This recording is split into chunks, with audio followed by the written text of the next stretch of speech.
consumer spending at restaurants went down like 30%. So then there's a trade-off. You're worried about consumer spending. 600 people were murdered in Chicago last year. 2,000 people were shot in Chicago. A CNN debate between progressive commentator Adam Mockler and opposing panelists has ignited discussion about federal immigration enforcement. Here's what happened. On Abby Phillip's show, Mockler joined a roundtable discussing the Trump administration's deployment of ICE officers to Chicago. The conversation highlighted sharp divisions over federal authority, local jurisdiction, and immigration policy.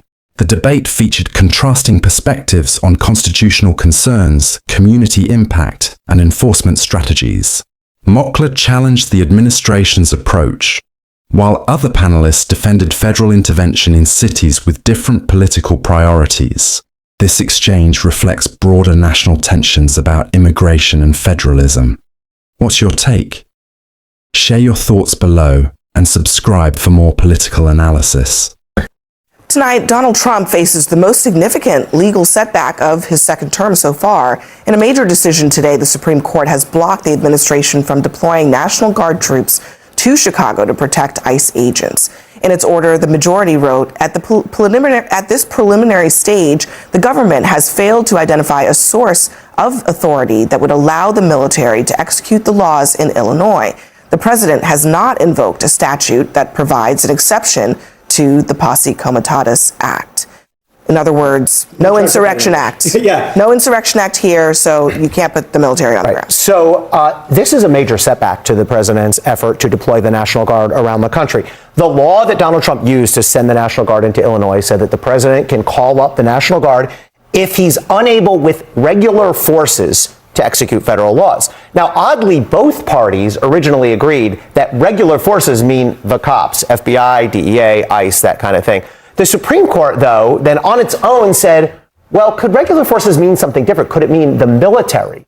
And the challengers then said, yeah, that's what we mean. And today the Supreme Court said, yes, that statute only means if the military is unable to execute the federal laws. Only then can you send in the National Guard. And by the way, there's almost nothing the military can do in terms of executing the law. So bottom line, this decision leaves a very, very narrow lane to send out the National Guard, only if it's something that the military is allowed to do, which is very narrow, and only if the Army, Navy, Air Force, Marines is incapable of doing it and needs more help from the National Guard. So forget about Illinois, forget about Portland, forget about New York. Now, if there's a Republican governor and they want to ask for it, that's fine. That can still happen. But involuntarily, where the governor doesn't want it, Trump's going to have a real problem sending the National Guard. Today's segment should be called Legal Things That Make You Go, because that is also a highly unusual thing for the Supreme Court to do, right? First of all, they ruled on an issue that was not actually litigated in the lower court. That's an oddball thing to begin with. Alito does not like that. Alito does, shockingly. Alito came out and said, guys, WTF with this, it doesn't make a lot of sense.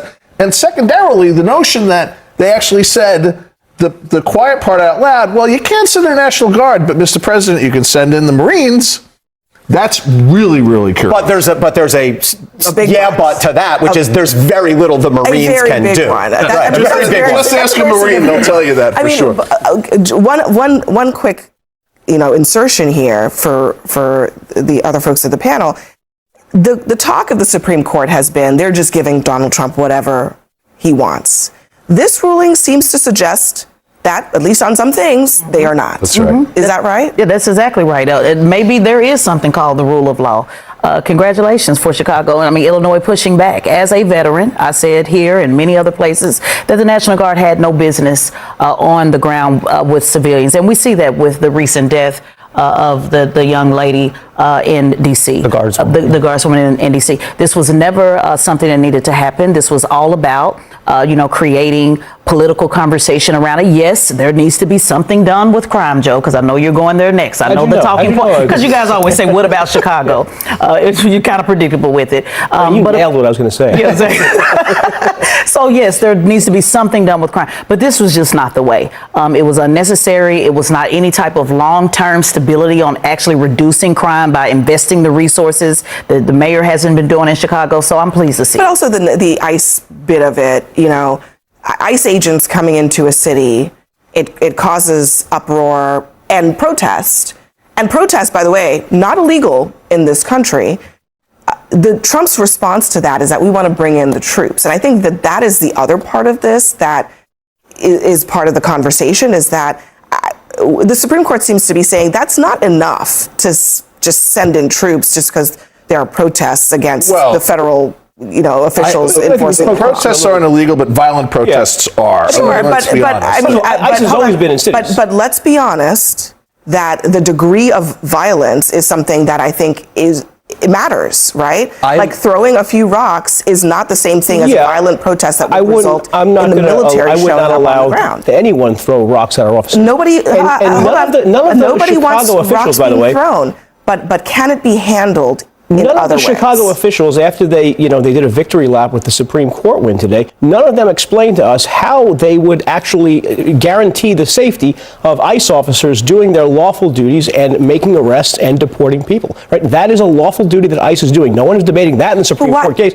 Why isn't more of a priority for the Chicago Police Department and Chicago authorities to protect ICE officers who are being victimized, who are being violently attacked, hold on a second. A key debate point emerged during the CNN roundtable. Are ICE operations creating tensions with local law enforcement? The panelists clashed over safety concerns, protest responses, and how federal enforcement is affecting communities. Conservative panelists argued ICE agents face safety threats from protesters. Mockler countered with reported incidents where local police departments expressed concerns about ICE operations complicating their work. He referenced Milwaukee's police chief and incidents where officers were inadvertently affected by crowd control measures. The discussion highlighted tensions between federal enforcement strategies and local policing priorities. Phillip emphasized that peaceful protest remains constitutionally protected, even when demonstrations oppose government actions. This debate reflects broader questions about federal-local coordination and community relations. Where do you stand? Comment below and subscribe for continued coverage. Hit by cars and things. Well, hold on. Okay, the hit by cars allegation is also highly questionable. Okay, the case that you're even talking about, they acquitted. They didn't even charge the woman who they accused of ramming into them. They didn't charge her. So you're not going to tell me that there hasn't been attacks on ICE officers, but hold on right? a second. Like, we're not going to pretend like while this ruling has been stayed, ICE has continued to operate. Because that's not just in Chicago, but in Charlotte, all across the country. So it does not seem that any of this has stopped them from doing their jobs. They're doing it. It has made it more dangerous, right? The goal of this particular part of the National Guard deployment was to protect officers who were under siege, right?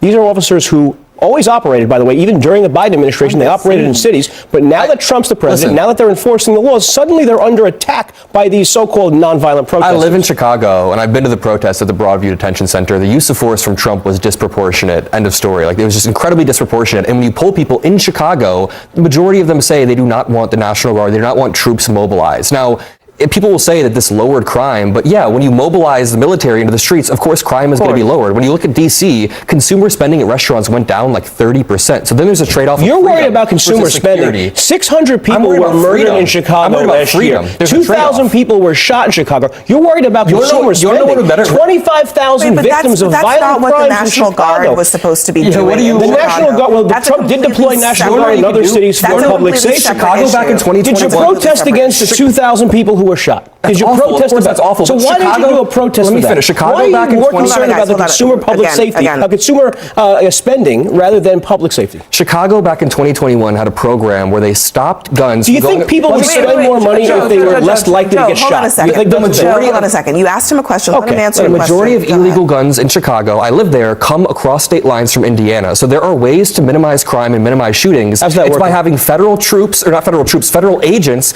launch investigations over state lines.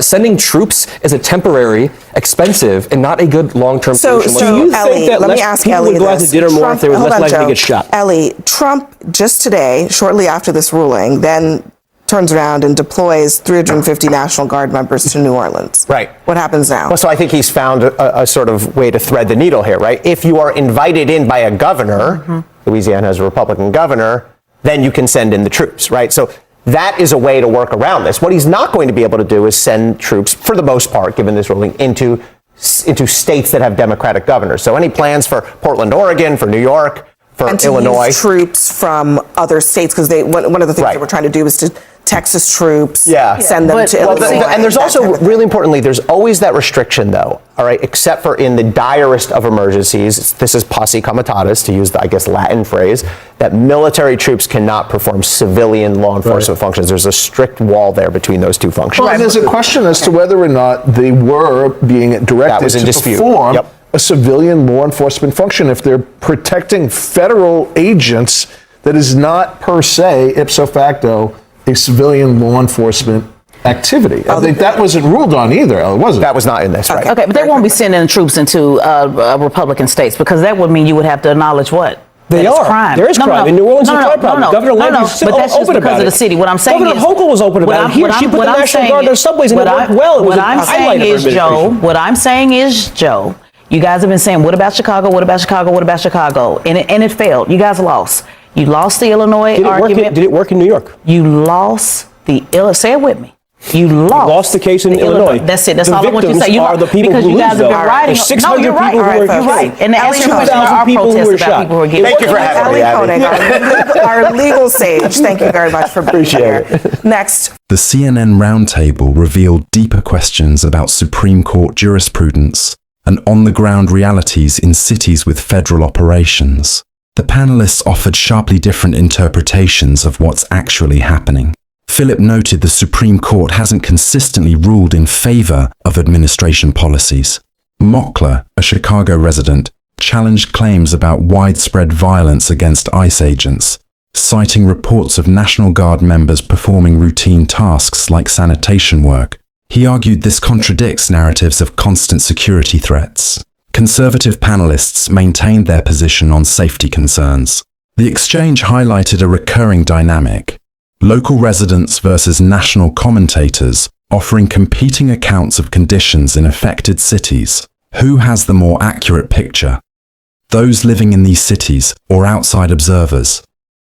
Share your perspective below and subscribe for more analysis. I'm Insights Brief, and I will see you in the next video.